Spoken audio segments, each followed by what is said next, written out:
कति वर्ष भयो करिब नेजो तासी छोलिङ गुम्बा फर्पिङ जाने बाटोको यो भव्य गुम्बा करिब तपाईँहरू लामाहरू कतिजना बस्नुहुन्छ यहाँ? हामी 140 जना स्टाफ गरेर 200 जना पुग्छ है, होटल सोटल गरेर होइन। सबै फोहोर यहाँ जान्छ, वेस्ट वाटर यहाँ जान्छ, टोइलेटको लाइन सबै यहाँबाट जान्छ। यो ड्रेन यहाँबाट आइरहेको छ। हाम्रो बायोग्यासको यहाँनिर छ ग्यास प्रोडक्सन भएर जाने।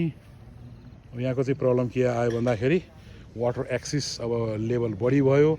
यहाँको प्रब्लम चाहिँ यहाँबाट भएकोलाई चाहिँ यता हामीले ल्याएर रेड बिडमा त्यो आएको पानी वेस्ट वाटरलाई फेरि ट्रिट गरेर बाहिर पठाउनु त भएन।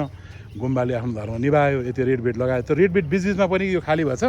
एकचोटि यसलाई चाहिँ यहाँ पिस गर्दै के मामाजी होइन, त्यहाँबाट भनेर जुन एउटा प्रब्लम आयो त्यो स्मेलहरूको भनेको छ नि, त्यो समाधानै हुन्छ कि पछिसम्मको लागि है। अब रेड बिड टक्क नर्कट गाडीले आफ्नो काम गरिहाल्छ। त्यसपछि तल अनि यसको आउटको त्यो सफा गरेको छ, त्यो आउट जाने उता पर आउट राख्ने होला नि त। उता जाने उता सफा गर्ने अनि उताबाट चाहिँ हो ल, ठिक छ ठिक छ ठिक छ।